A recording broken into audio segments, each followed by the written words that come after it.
Oh, it's fun. I'm so excited. My birthday with the McDougall's. Hey, everybody, and welcome to Chef AJ Live. I'm your host, Chef AJ, and this is where I introduce you to amazing people like you who are doing great things in the world that I think you should know about.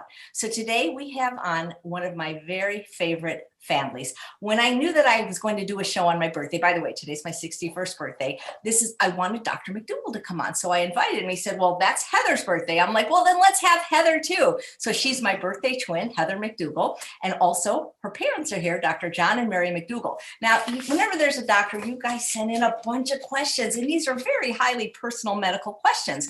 So I suggest you just join the McDougall 12-day program online, and then Dr. McDougall would be happy to answer all of these questions. He does a live Zoom interaction every single day of the program with Mary, but these are very specific questions. And plus, the general ones like, are potatoes okay to eat? He's answered a million times in his books. So today we're doing more of a fireside chat to try to get to know them a little bit better. I've known the McDougall's for close to 15 years, and I really don't know very much about them. And there's things I want to know, like I'm dying to know, what do they read? What do they watch on Netflix? Things like that. You probably maybe don't know that Mary McDougall has her pilot's license. So we're here to get to know Heather McDougall, Dr. John McDougall, and Dr. Mary McDougall, and celebrate our birthdays. Please welcome them to the show. Hi, Heather. Happy birthday. Hi. Thank you. Happy birthday to you too. It's great to be here. We all sing happy birthday. No. Happy birthday to you. Happy birthday to you. Happy birthday here, Heather and AJ. Well, thank you so much for being here.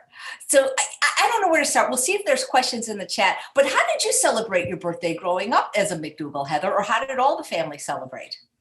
Well, as my dad always says, we would celebrate our birthdays, like we should, with a birthday cake and a special meal. So, we got birthday cake once a year, and that was special. And my favorite cake was a German chocolate cake. Remember, Mom? Yep, I do. I love that. I remember I haven't had that in so long. Yeah. But our birthdays were special, it's a special meal and a special cake, and I love that. Well, it's been a long time since you've had that. But AJ, we'll have 15 people together. That's our family, 15 people, and we order a little tiny cake about this big, and about half of it gets left over. It's just that we are so not used to having these kind of treats that they're a special thing. A little bit's enough, even for the kids. They don't have that kind of taste bud developed. Yeah, they look at it and it looks really exciting. Oh, I had a birthday cake and the candle. They like the candles, the ceremony's great. And blowing out the candles and everything else. But when it comes time to eating the cake, it sometimes. Well, AJ, I will tell you a little bit about Heather's birthday, as long as you tell me a little bit about your birthdays. Mary is a giver. Okay. And I have to tell you that the kids and the grandkids have been overly indulged. And they have, you mention it, grandma gets it. And birthdays are particularly great holidays for her, as well as Christmas. She just goes crazy at Christmas. So all the kids are totally spoiled, except for the fact that we try to keep things real and relevant.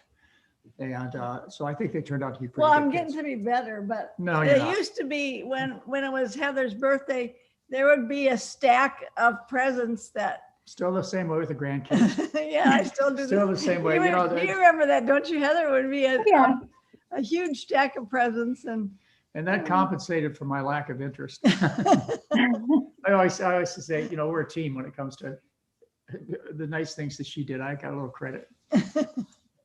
All right, AJ, what about your birthdays? Except for when it's a big year, I don't really do that much. Like tonight, I'm playing online Pictionary with friends. That's about it. I was thinking about when you were a kid growing up. When I was a kid, always special themed parties. But, I wasn't vegan until I was 17. So it was, real cake and real ice cream. Lots of games, though. I've always been a game player. So that's kind of what I always wanted to do on my birthday, and still today. Kind of fun, themed birthdays, if you will, Like I remember one birthday party, we had a backwards party, and everyone had to dress backwards, like put their shirts on backwards. Fun. Yeah. And so we had dessert first. So I had an older sister, and she was great at making up like really fun things. So I just remember it was really, really fun. Good, And that's cool. That's a neat idea. Now, if you'd have told Mary about that 30, 40 years ago, she'd have been right in there. I'm the backwards birthday too, yeah. And I like the idea of eating that, and the kids would have liked it too, having the dessert first. Absolutely. Well, that's why I was fat for so long, because if I always thought life is uncertain, eat dessert first. Now I understand sequencing and calorie density, and I either like you don't eat dessert or it's a very rare occurrence. But I will say that you guys probably don't have my book, A Date with Dessert, but I do have a fairly compliant German chocolate cake. So I've got to get you guys that recipe. Oh, yeah. So that Oh, for the yeah. next time you're together, you can make it. So when you talk about your family, Dr. McDougall, I think people know Heather, but you have 2 other sons and 7 grandchildren, right? We do. We Yeah. have all very successful children too, AJ, and we're really proud of them. But as we look back, it took a lot of effort. We really were engaged with our kids all along the way. They did everything with us. We didn't take vacations separately. We did everything with the kids. And so I have a son who's a medical doctor and a professor at OHSU Medical School, and he's a very nice young man and really smart. And all of his patients just love him. Yeah, they just love him. And he incorporates a lot of what we do. He knows that this is the foundation to getting well. He's just kind of along the way lost a little bit of enthusiasm for compliance of his patients. He's found too many of them and has said, I can't do this, I won't do this. And I understand it's not easy to get people to make dietary changes. It's been a lifelong dedication for Mary and I, and now Heather, to get people to figure out ways we could get people to change. As I've mentioned before, the first book we ever wrote, which was a ring notebook, was called Making the Change, because I knew that the hard thing would get people from where they are now to where they need to be to get their health back. And it's always been the goal. It's always been the challenge. And for my son, Craig, he just kind of gave up a little bit. He still talks to his patients about diet, still eats well. My other son is. Well, and he teaches he also teaches residents. Oh yeah, And so he teaches them the principles of a healthy diet. So at least they know how to get people well. And, he doesn't follow up on them to see whether that's what they're doing in their practice, but he does teach that as part of his education that he has with them. So at least he does that. It's just interesting. Go ahead. Well, I was going to say our other son he's got his PhD in chemistry, went to Stanford, did postgrad work, and now works in the oil industry, but not making oil. He makes additives for the oil companies. And I keep telling him, you're going to end up out of business. You better find another job, because we're going to make those people dry up. We're going to stop using that dirty fuel. Well, and he keeps saying, well, we're trying to make better things. Yeah. And they're trying to show they have a conscience, but they don't. They I have think a profit margin.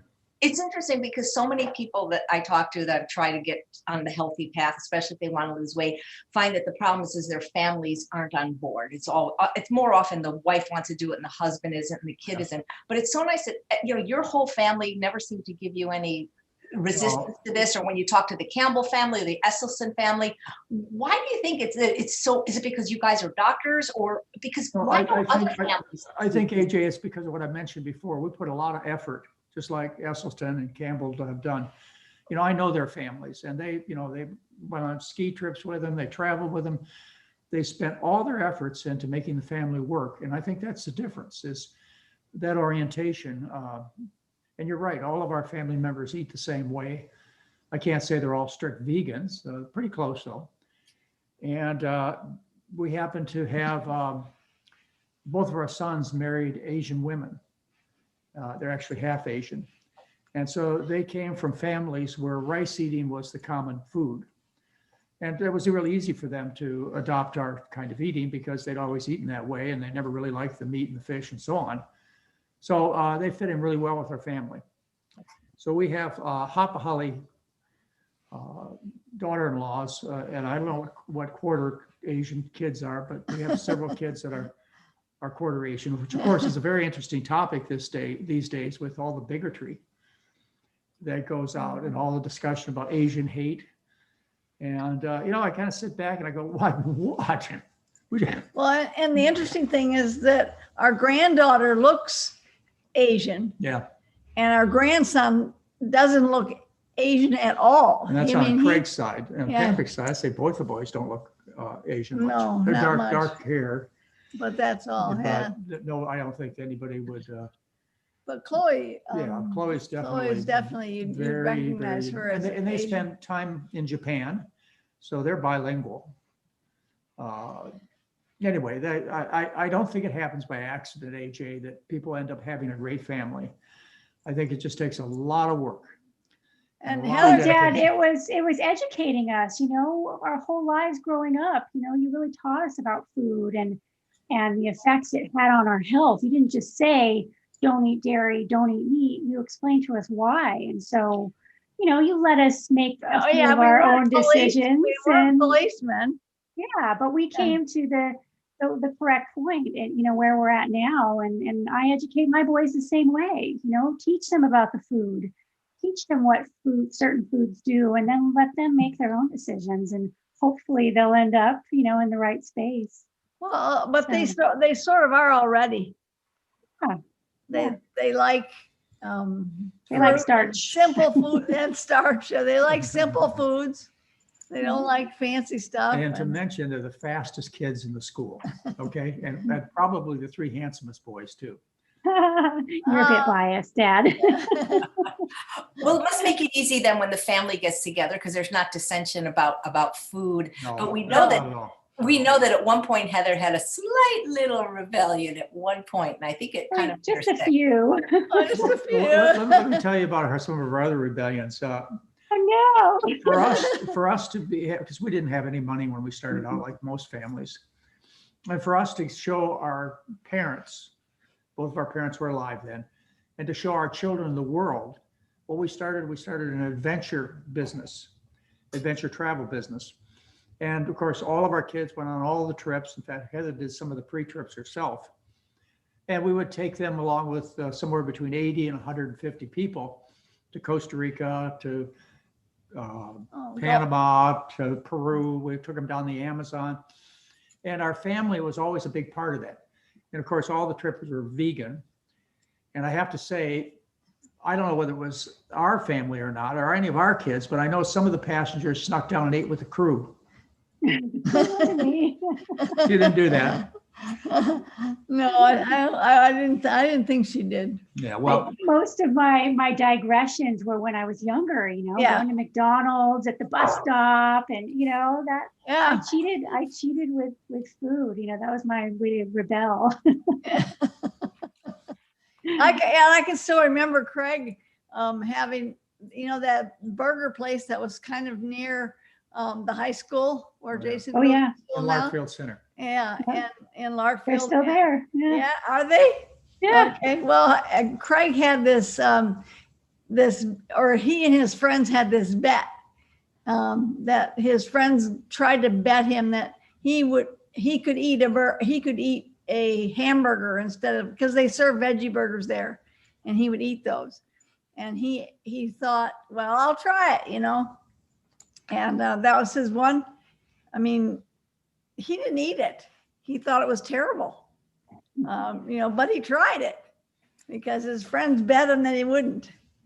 Uh-huh. So, When you all lived in Santa Rosa, when it was a family birthday, whether it was Heather or one of the other kids or grandkids, did they just kind of give Mary their order for the day and that was the dinner? Oh, no, she was the driving force.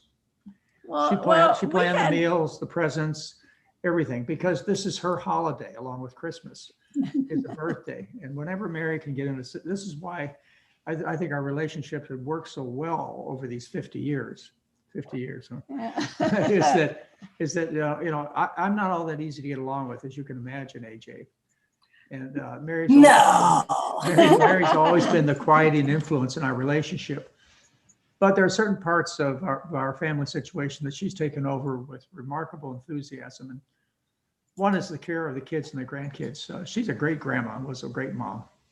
We always tell Mom what we wanted for our birthday dinner.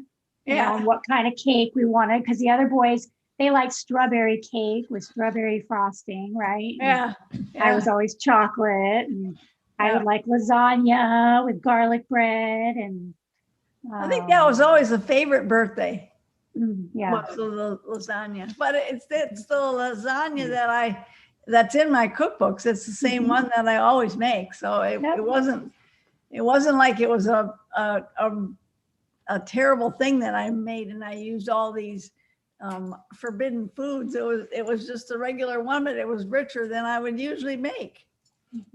Well, your lasagna, once at a conference, Dr. Lyle was asked if he was going to be on death row, what would his last meal be? And he said, your lasagna and your chocolate pudding. Yeah, he used to show up for that and also chocolate pudding night. Yep. Those are his favorite. So, and you can answer this probably best, Heather and Mary. Dr. McDougall makes me very nervous. Like if he's going to be on the show, I don't sleep all night. I worry about everything that the tech could go wrong. Is he that way? Do other people feel that, like, or to him, is he just dad and grandpa and that your family's not as intimidated by him? Oh no, he's pretty intense. Yeah, I don't see that in myself though, AJ. I just think of myself as a nice, kind, friendly person. I don't know why people react that way to me. But they always do. We're having a good time regardless. I don't have any problem with it. Yeah, of course. He's just dad, I know how to handle it. And, so is mom. And, it's just dad. I think, he and I are very similar in our personalities. So I think that's why we work so well together. Yeah, I think you did get a lot of him. Yeah. So, like if somebody were to run into Dr. McDougall that knew him, from the plant-based world or other world, they would probably recognize him and maybe talk to him or maybe not. But like, do your kids think of him as a big deal like we do? Or is it just like, whatever, he's grandpa? Oh, I think, he's just grandpa, but they also, admire him. Like sometimes they'll get a class project, who do you look up to? Who's your hero? It'll be grandpa because of everything he's doing to try to change the health of the planet and, save people's lives. So it's sort of a mix, he's just grandpa and he's amazing and he does everything with them, but he's also Dr. McDougall, and they know that part of him. I mean, they've spent, when they were growing up, the hours that they would spend at the advanced study weekends, just sitting and listening to him lecture. And so they get both of those worlds. They're pretty lucky. Yeah. AJ, we had, fortunately, Mary and I were in good enough health, and Heather was trusting enough to allow her to take the 3 boys around the world. And we would take them to places like the Neil Bernard's conference in Washington, D.C., for PCRM, and I remember there was an audience of over 500 people.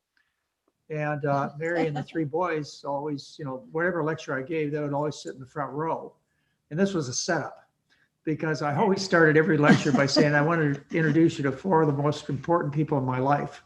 And I would have the little boys, 6, 7, 8, 9, 10 years old, stand up in front of a crowd of 500 people and wave. And wave. And I figured, how else could they get experience with being in front of an audience? And they did everything with us. So they've had a lot of ways of looking at the world. I'll tell you that. Are they very protective of you? Because I know Dr. McDougall, one of the things I've heard you say is you would rather be hated than ignored. Yeah, and believe it or not everyone loves you as much as I do. And it always hurts my feelings when people say unkind things about you. Does it bother the family? Because I don't like it. Well, I don't think they take it. I don't think they take it really personally. They know there's different views. I've told my boys to not go to someone's house and tell them how bad dairy products are. Like don't get into that conversation with them. You don't have to talk about that. They understand that people have different viewpoints, and they know Grandpa can be pretty controversial, and they've heard a lot of it just sitting in lecture, but they know the truth. Right. Linda Middlesworth, who's also a big fan of all things McDougall, says, Heather, how old are your kids now? So Jason is 17, Ben's 14, and Ryan is 12. Wow. So big. I know, Linda, you remember them when they were little. Yeah. Yeah. Many people have grown up with those boys.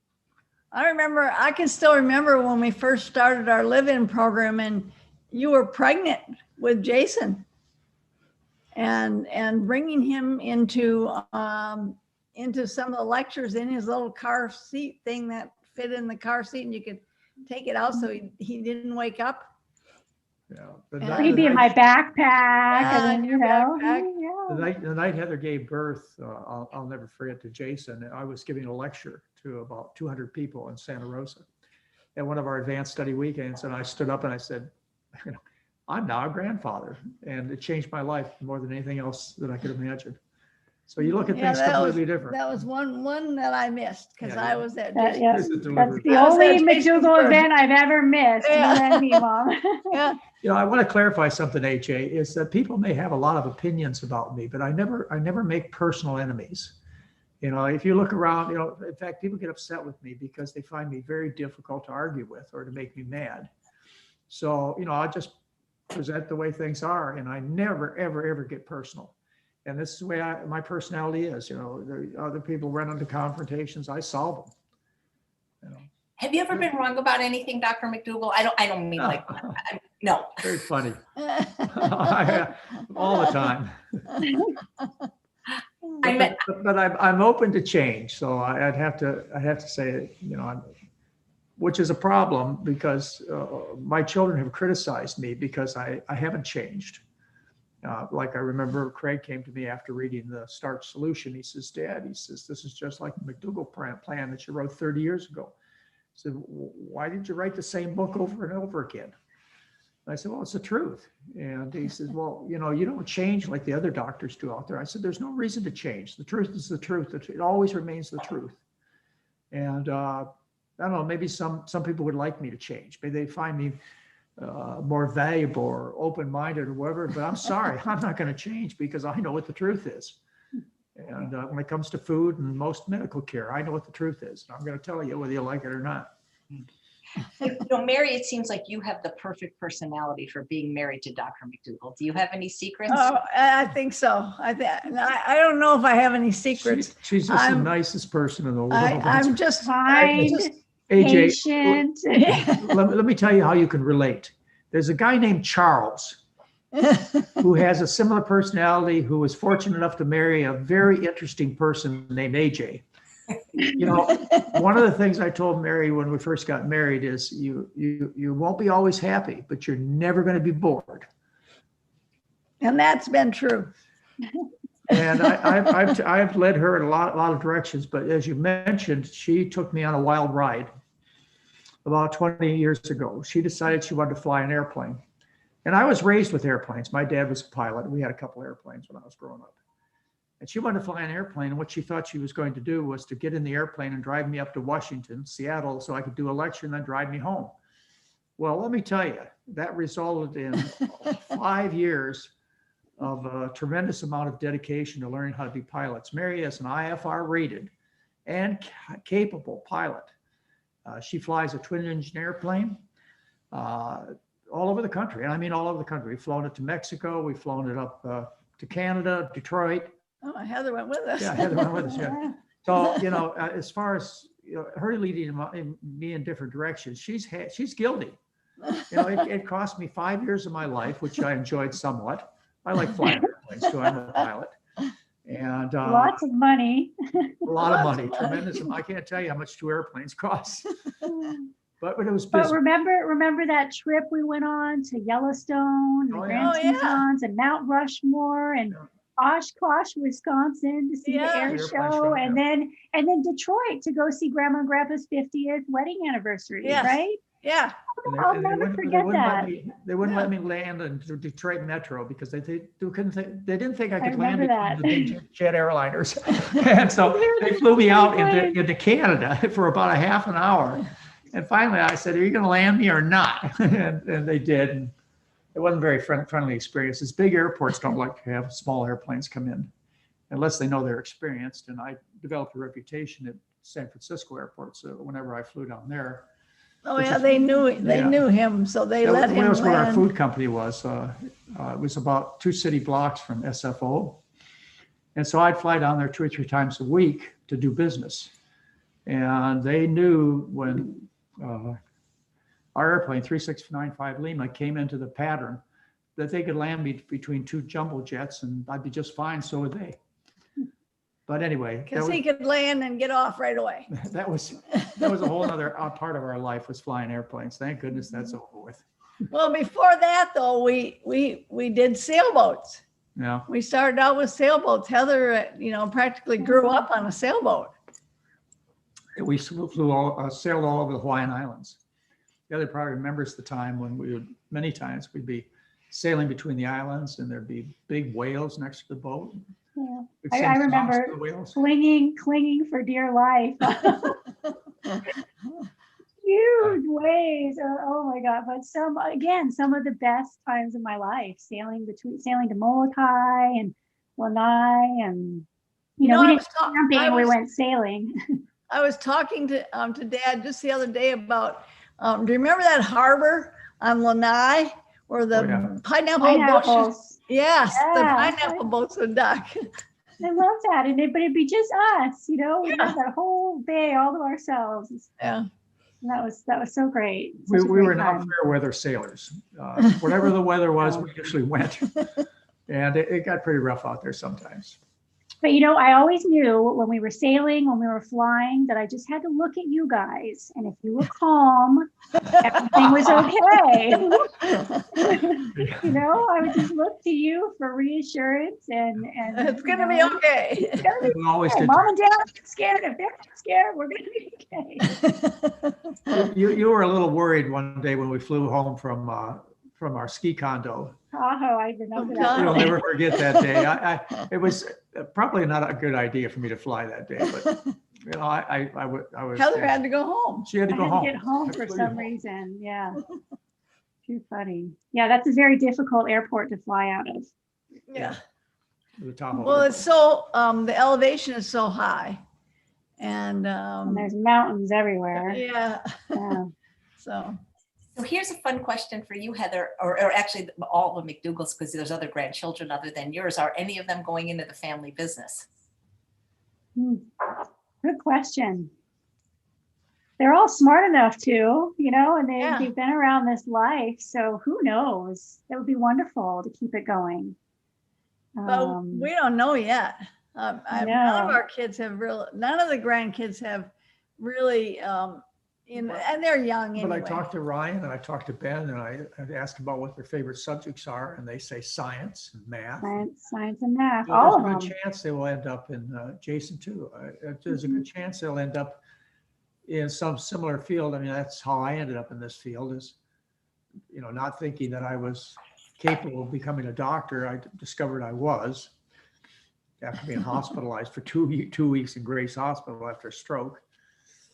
And I just kind of looked back at what kind of things do I like? And I liked science. And that quickly led me to medical school. Thanks. So it is a good possibility. I certainly would have no objection to our kids becoming doctors, because being a doctor is the greatest thing in the world. It gives you the most opportunity to help the most people. And that's how you get rewards in life, AJ, just like you in your classes that you teach and so on, is helping other people. And so, being a physician, wow, what an opportunity. If you know a few tricks like eat potatoes. And that's sometimes I think, you really pay me for this? and no matter how much we say it or prove it, it's still the most controversial thing. When I think about all the really hot young girls that are successful YouTubers, they're all doing it starch solution. I don't see them doing it with other programs. You know what I mean? Yeah. Mm-hmm. Yeah. You've got to get that starch. It's becoming a little more popular than it was. And, you even see Mary's Mini written in Instagram and stuff like this. How are you doing this? Oh, well, I'm using Mary's Mini. Well, how did you hear about that? Yeah, really. A whole new generation. How long have you guys been married? 49 years. 49 years. Yeah. And AJ, they haven't always been easy, but I've never, ever for a moment regretted that decision.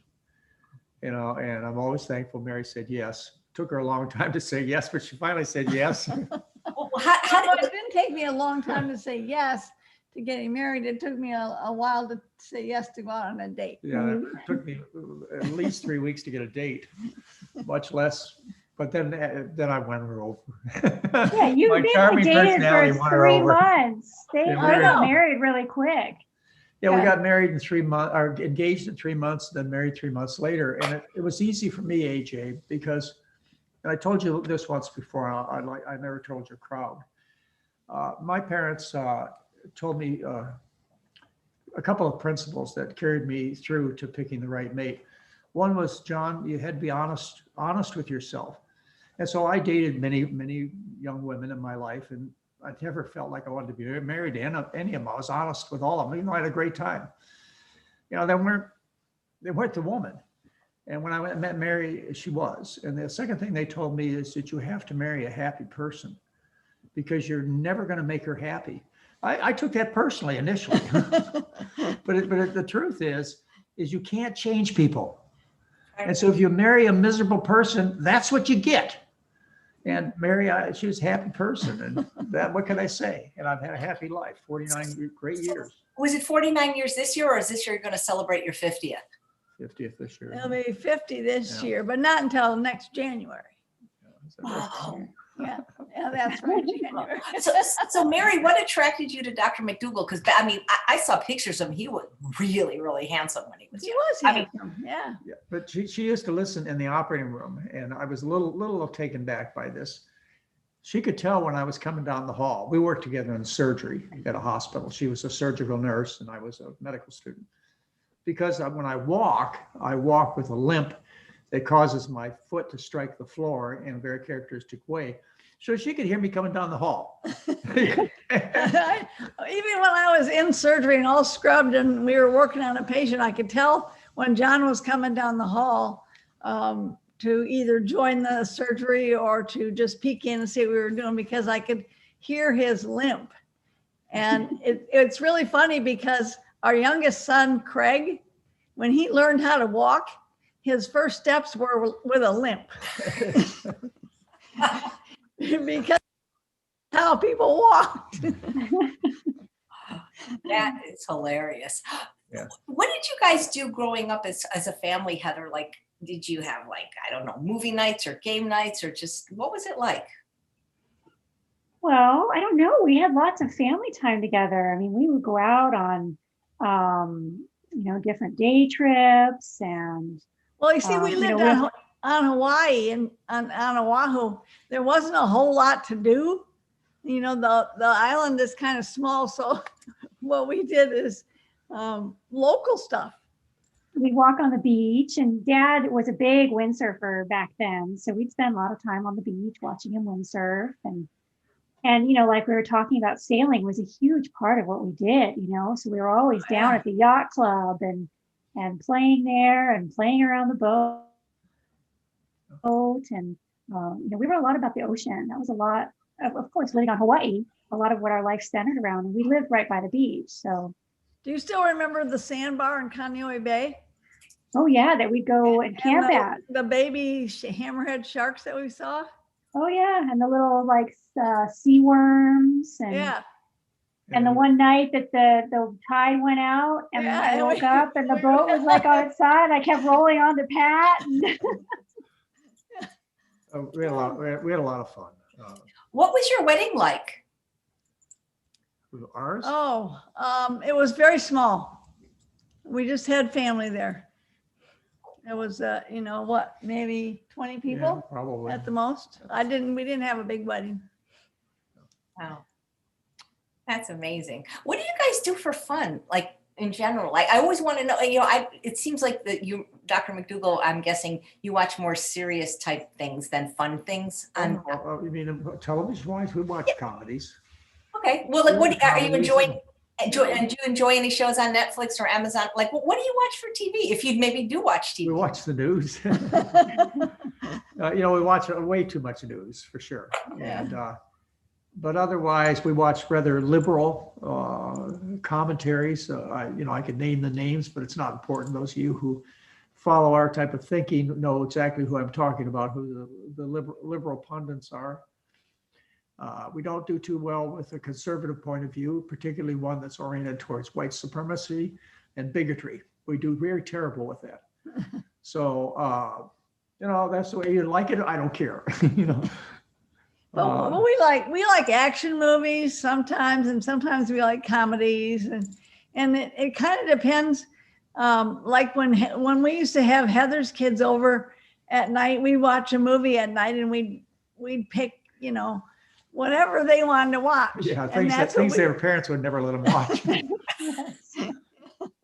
You know, again, it has to do with the philosophy, and that is if you surround kids with a lot of the right things, and you expose them to some of the things that aren't so pleasant in life, that they can handle it.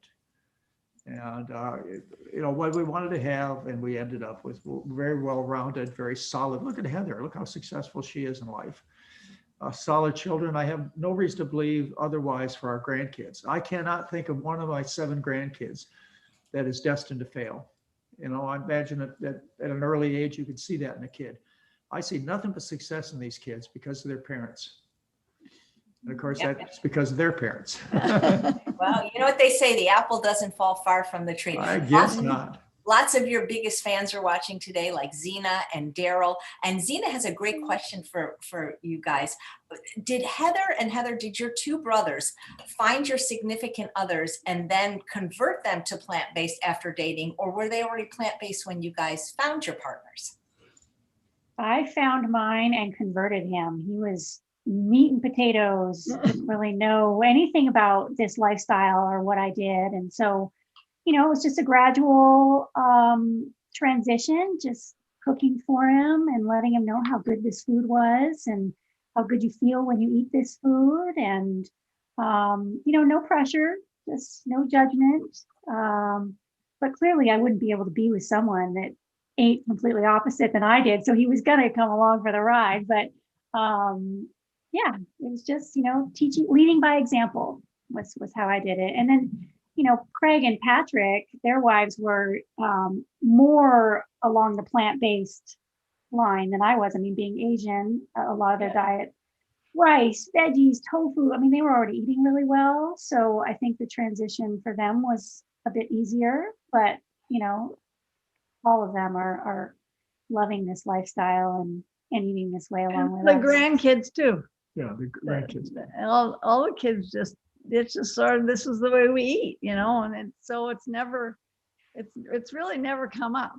Yeah, that is so cool. As a big deal. Hey, Dr. McDougall, here's a difficult question. Who's a better cook, Mary or Heather? And if they were to do an Iron Chef together, who would win? Well, that's not fair. Not fair. I like both of their styles of cooking. So, you know, that's one place I don't mind eating. In fact, none of our family do I mind eating with them because they all do a great job. And, you know, it's often hard when you have somebody else's style and flavor of cooking. But somehow or another, it just kind of fits, whether I go over to Craig and Mika's or Pat and Irene's or Heather and Brant's house. The food is always right. Yeah, we like all of it. And we eat so simple. I mean, you mentioned the lasagna. That's a big deal for a birthday. I mean, bean burritos is a typical birthday meal too. What are we having special? Nothing. I know, same We're here. having a cake with candles. That's it. No, it's a birthday. Heather, are you eating anything special for your birthday? Because to me, people say, "What are you going to eat?" And I'm like, "I don't know. Whatever I eat on Monday. I don't know." Oh, no, I'm kind of bad about just not making a big deal out of my birthdays. I do it for the boys, but I just, you know, I'll probably have something with chocolate in it, but I haven't planned it out. But yeah, I'll probably eat what I eat every other day. Yeah, and you'll make it yourself. Well, no. The boys are going to cook for me, and they're going to do dishes. Oh, so that's really? That's my treat. Yes. So, that's whatever they make, I'll be happy. Hey, Dr. McDougall, Kathleen, who's watching live, says, "Do you ever cook?" Yeah, I do. I make breakfast every morning. Yes. Oatmeal. And yeah, I will. Let's see. Oh yeah, I'll occasionally cook. I could do it. If I had a good cookbook, I could do it. Yeah, sure I could. Yeah. But it would be stupid, simple stuff. It would be like bean burritos. I mean, how hard is it to cut up an avocado? You know, what effort does it take to boil beans? But our kind of cooking is I don't. No, you could do sweet potatoes I can do sweet potatoes too. and broccoli in the steamer. Microwave baked potatoes, I can do those too. So here's a question. Why should I learn how to cook? I've got the best cook in the world here. That's true. You once did a video though a long time ago, I think, where I saw you make hash browns. Oh, he does those. Yeah, he does know how to do hash browns. But you see, that kind of figures into the breakfast meal. You know, he makes oatmeal most mornings, and every once in a while we'll have hash browns. Life used to be easier because Dr. McDougall's Right Foods had 6 different cereals, and they stopped making them this year. So I used to just go to the supermarket and buy oatmeal, Dr. McDougall's oatmeal. Add some hot water and done. And now I have to take the scoop and scoop it into a pan. I mean, it's a lot of work. Well, here's a really fun question from Julie, who's watching live. Do any of the McDougalls play any musical instruments, or do you have any other special talents that we might not know about? Well, in school, I had to play the piano and the flute, but I don't play any anymore. Terrible. Mary's a piano player. I used to play the piano, but I haven't played in years. And then, you know, when our house burned down and I lost the piano, I had no desire to get another piano. Mary was so good. She used to play Sunday morning for the church that we belonged to. So she's that good.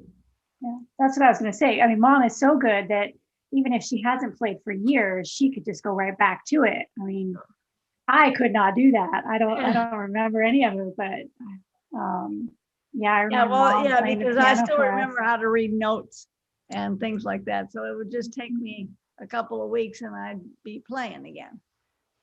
But do you guys like to do anything like crafts or puzzles or anything like that? I got puzzle right over here. I'm doing a jigsaw puzzle over there, and it's maybe I probably only have a quarter of it left to do. So it's 550 pieces. It's about my limit. 1,000 pieces is just too much. I usually like to keep it to about 500 pieces.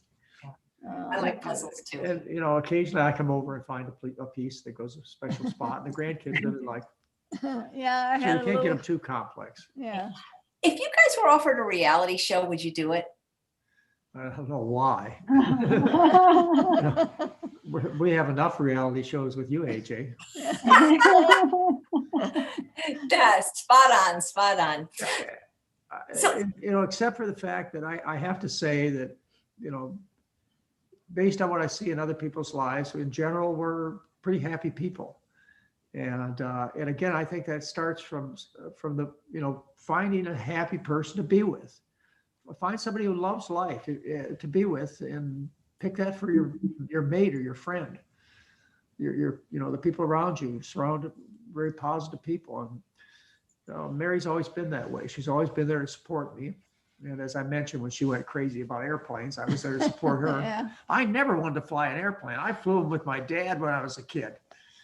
So that was the last thing I wanted to do. I thought it was going to be really easy, you know, like getting in the car and just learn how to go up and come down again. And then I found out that there's all these rules, and there's highways in the sky with checkpoints, and you gotta stay, you know, you have to learn all this stuff. And I was just like, whoa.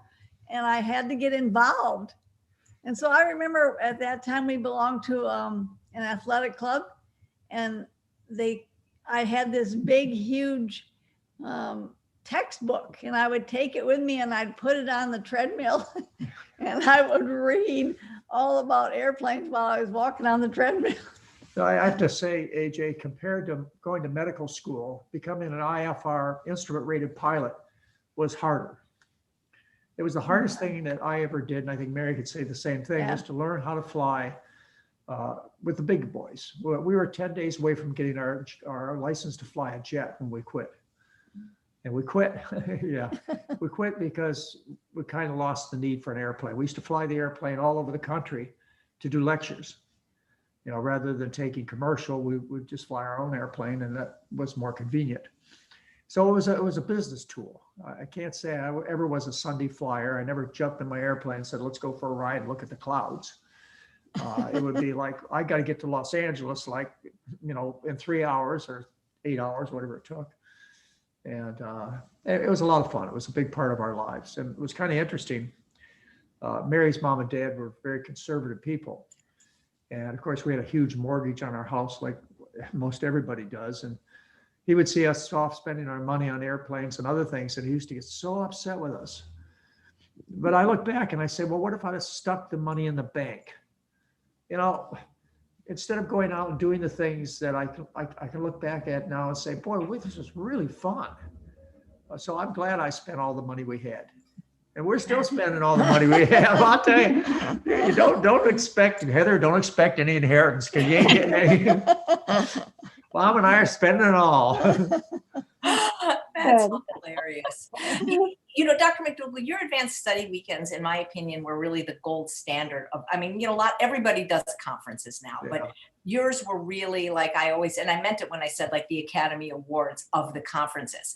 And I'm wondering, was there anyone that you just like the fish that got away that you like thinking back, God, I wish I could have had so-and-so on, but they weren't available or they said no. Was there anybody you really wanted to? There are people. In fact, I plan on doing the advanced study weekends again. Heather and I've been talking about them. Mm-hmm.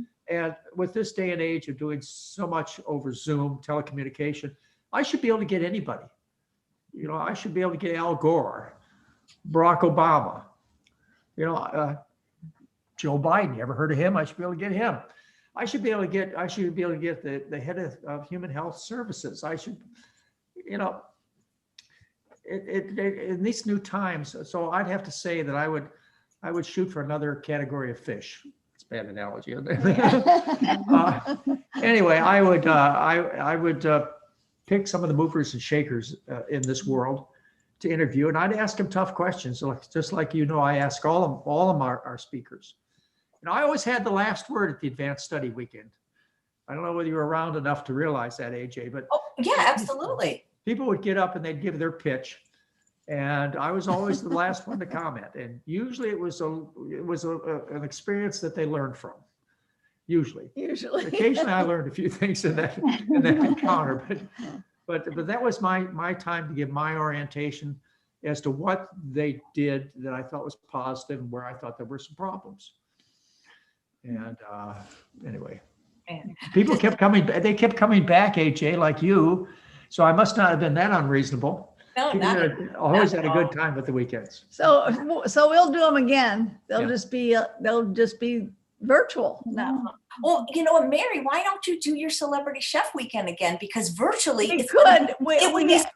we have talked about that. Yeah, because it was so hard to do when we did it live, but virtually we could easily have a celebrity chef weekend, and because everybody cook it in their home and tape it, and that would be, or it could still be done live. I can talk to you about that, because I'll do that. That would be amazing, because then you don't have to do all the parts that were hard. Yeah. Dr. McDougall, does anything scare you? Does anyone scare you? I don't know. I have to think about it. Well, do you look up to anyone the way we look up to you? Well, yeah, I have my mentors. I've talked to you about them. Nathan Pritikin was one of my mentors. I got a lot of confidence and learned a lot from that man. I would have to think about it as some of the other people that there are two people who I could hardly wait to hear the next word out of their mouth. And they were Nathan Pritikin and Henry Heimlich. Okay, these were two men that I got to know well. Of course, they're both passed now, and I just sat there and could hardly wait to hear the next thing they had to say. But I can't think of too many other people that I felt that way about. Henry Heimlich of the Heimlich maneuver, amazing guy. Yeah. And Nathan Pritikin was just another a pioneer. To set an example for all pioneers. We had Henry Heimlich. He spoke at one of our events. Oh yeah, he did. Yeah. He came to our house. He's been to our house for dinner. Yeah. And I remember meeting Nathan Pritikin at his center when I was a little girl. Oh yeah. We went to the center. Yeah. Well, Well, he came to, you remember him, the potluck we had for him at the yacht club? No. Oh, okay. Because we had, you know how we used to do those Oh, potlucks? yeah, yeah. People, well, we had a big potluck and we figured the biggest place we could rent would be the yacht club area. And so we had a potluck for Nathan Pritikin at the yacht club. And we had about 250 people that came to this dinner. And when Nathan Pritikin got done, he says, I can't believe how good the food is. And in his book called The Pritikin Promise, he reflects on a conversation that we had at the end of this evening at the yacht club. We walked to the car with Nathan and Irene, and Mary gave him 100 recipes and said, you can use these, you can have these, do whatever you want with them. And they became part of the Pritikin Promise book. And in the acknowledgement, he thanks John and Mary McDougall for their wonderful contribution or whatever. Wrong. He should have thanked Mary McDougall, period. Anyway, the Pritikin food tasted terrible before Mary got involved. No, I'm serious. People used to joke about the food. They didn't know how to season at all. They just didn't do anything right. So it was a difficult experience when it didn't have to be AJ, as you know, because the food is so good. Why do you think, because I'm seeing questions in the chat that I'm not asking you about what other doctors say, and it doesn't even matter, but what the particular is, but why is it that people always want to pit one against the other, you think? I know. Who are they trying to pit? Well, Mary and I, are you trying to, that would be a tough no, one. but for example, like, see, listen, I just had Dr. Furman on the show 2 days ago, and I like him and I respect him. I don't eat nuts because I can't, but it's always like, well, ask him what Dr. Furman says we have to eat nuts. And I'm so tired of it being like potatoes against nuts and Furman against McDougall. If you can eat nuts and you're okay with your weight, eat nuts, but you don't have to eat nuts, in my opinion. I'm not a doctor, but this is what it always comes down to at the end of the day. And I just get so tired of it. Well, you should stop orienting your attention towards this kind of nonsense. I tell you, like I said, I don't have any personal, even with Furman, I don't have any personal confrontations. I don't do that.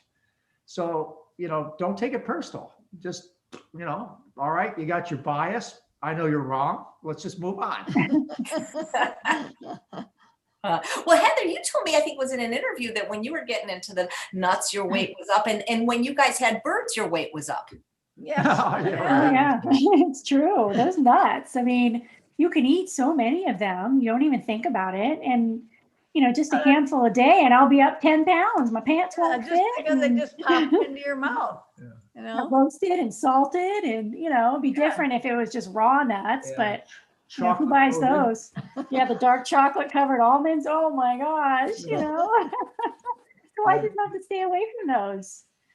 They break down any semblance of sanity, those chocolate covered almonds do. They just go insane. Oh man. Well, people keep asking what your favorite desserts are and which kind of chocolate you eat, Heather, when you eat chocolate. If there's a special brand. Oh, like dark chocolate chips. I'm pretty boring. I just like Whole Foods organic dark chocolate. I don't buy like candy bars. And then of course you'd eat them, right? Oh, of course. And then the dark chocolate almonds, I mean, those are amazing. You get those in the bulk food section, but I don't buy those either because I can't eat just one. It's really good. That's why I always say, if it's in your house, it's in your mouth. Exactly. Right. Keep it out. So Dr. McDougall, who's going to fill your shoes? Any of the up and comers that you think could do what you've been doing for 40, 50 years? I'm sorry, I couldn't. I don't really know of anybody. I don't know anybody that would want to do it. There are a lot of people who do similar things that Neil Bernard, Dean Ornish, and Michael Clapper, and there are a few other people that are down similar roads. I think that the path that I've taken is rather unique, but anybody else that wants to take that path, I applaud you. It's not going to be easy. And you're not always going to be happy. You know how it is. You can tell the heroes by those with the arrows in their back. Isn't that what they say? Yeah, but quite honestly, AJ, I really can't think of any serious confrontations I've had in the past that have left me changed, or or that I can really think about, or anybody that I dislike, or I don't know. I just don't have that orientation. Do you guys listen to music, and who's your favorite either band or artist? Right now, Macy Gray. yeah, probably Macy Gray. Oh, nice. What about I you? don't have a favorite. I just listen to different Spotify channels, like the chill channel, like chill hits, or lounge music. I just like Yeah, we like that too. Relaxing, chill. But, for an artist, Macy Gray is probably both of our favorites. I really like Natalie Merchant. But We like Leonard Cohen. yeah. Leonard Cohen. Yeah. Probably, I don't know how you categorize our likes of music, but Well, notice none of them are current stars. yeah, We don't pay them. They're all, I couldn't tell you who's popular now. yeah. Yeah, well, I get to listen to that in the car when I've got the boys I in the bet car with you me, do. Let me ask you, AJ, don't you think the music of our time was the best music? I think the music before my time, I listened to 50s and 60s. That's all I listened to. Yeah. Oh, okay. I like even before I was born. So I agree. I don't even get today's music. The new movies these days play songs from our time.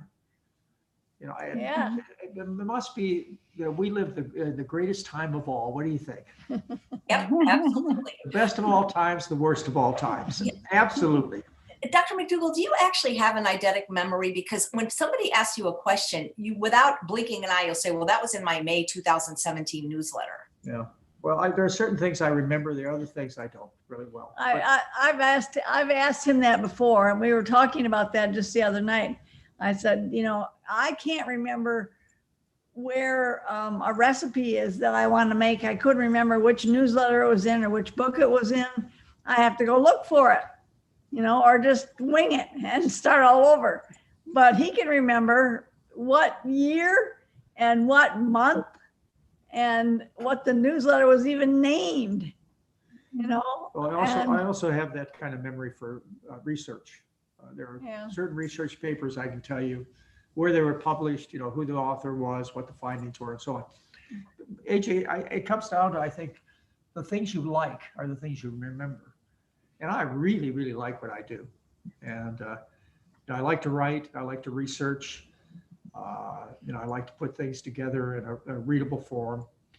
So it just kind of sticks. Whereas other things that I don't have that orientation toward, like you were talking about TV shows or movies or so on. I look to Mary and I said, did we ever see that? She goes, yeah, we watched that last month. Yeah,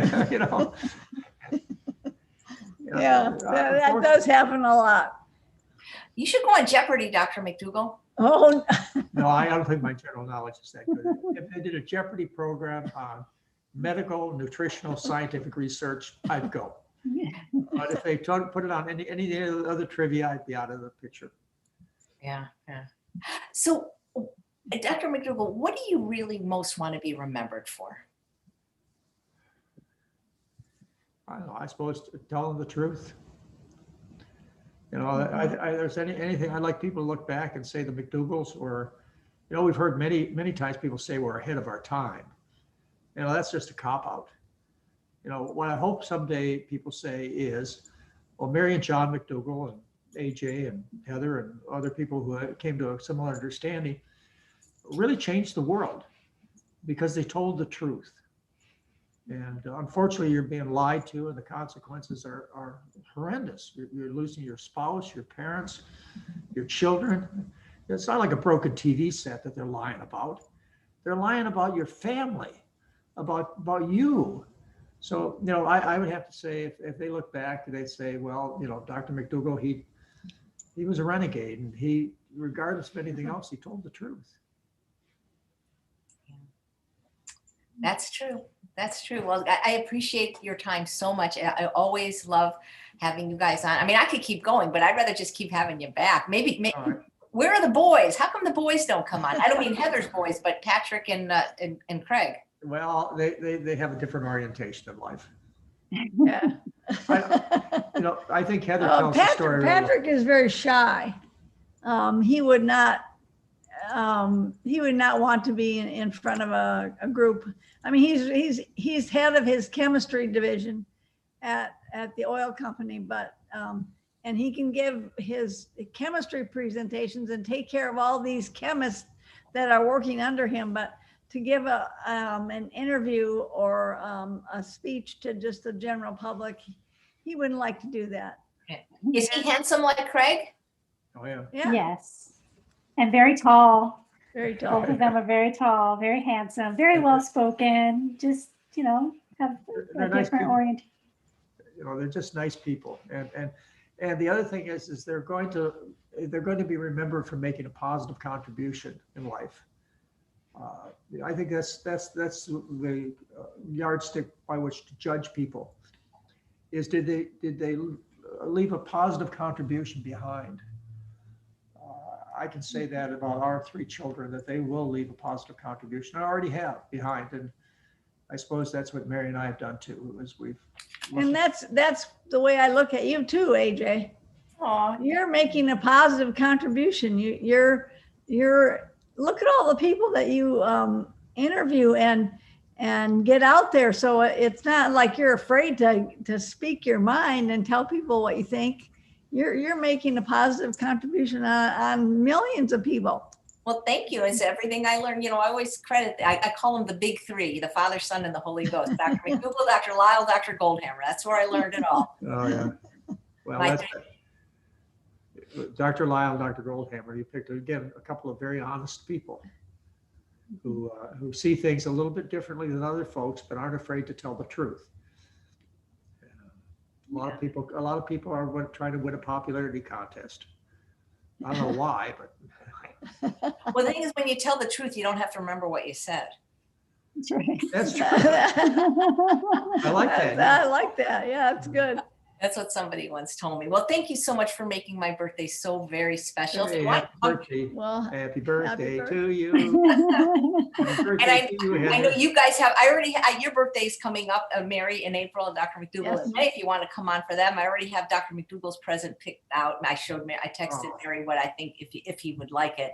I don't know yet from Mary. Actually, I know It's either a potato or a pile of poop. Or That's all you maybe- send. That's all you send me, AJ, are potatoes and piles of poop. I've never sent you poop. I think I've sent I you got a coffee cup up there that has piles of poop on it. Okay, well, all right. You have to understand that you were a speaker on the GI Health Summit. Every speaker got that mug. That was Oh, I didn't know that. I forgot about that, but yes, I thought I was special. that was great. So this has just been wonderful. Again, thank you so much, Heather. I hope you have a wonderful rest of your birthday. You too, AJ. Thank you. My pleasure. And really, thanks all. I don't know if you guys know this, if you see the chat, but I got more what's called super chat donations today than any other show because the McDougalls are on, and also because it's my birthday. There's so many people, I can't name them, but thank you so much. And thank you guys so much for watching another episode of Chef AJ Live. Please come back tomorrow when my guests are the Sherzais, and they're going to be making recipes from their very new book. Thanks again, McDougall family. We love Thank you. you. Okay. Thank you, AJ. Thank you, AJ. Bye, Yeah. everyone. And- Final and breath. let Happy me add one thing. birthday. Is the program for April is sold out, isn't it, Heather? It is, yeah. Yeah. So Yep. if you'd like to spend 12 days with Heather and I and Mary, and you'd like to have your medical problems dealt with, and we'll deal with them. I mean, Dr. Lim is an excellent physician, and I weigh in once in a while. Probably the next program you can sign up for is May Yeah. or June. They aren't filled up yet. Well, we'd love to see you. You want to spend, some time with us as we do with you. Join the 12-day program. Yeah, it's Yeah. great. And you get to have your parents every morning for breakfast. I mean, not I know, really. I love it. That's It's a right. fun time for all of us, actually. Actually, I think Heather and I have gotten to know each other better over the last year than we have in many years, Yeah, since she was a kid. absolutely. Yeah. We spend many hours together online, Zooming. It's been fun. Yeah. Great. And I will end this broadcast of the McDougall program, of this episode today of Chef AJ Live, with what I said at the end of the advanced study weekend when I gave my talk from fat vegan to skinny bitch. People, just eat a damn potato. All right. All right. Take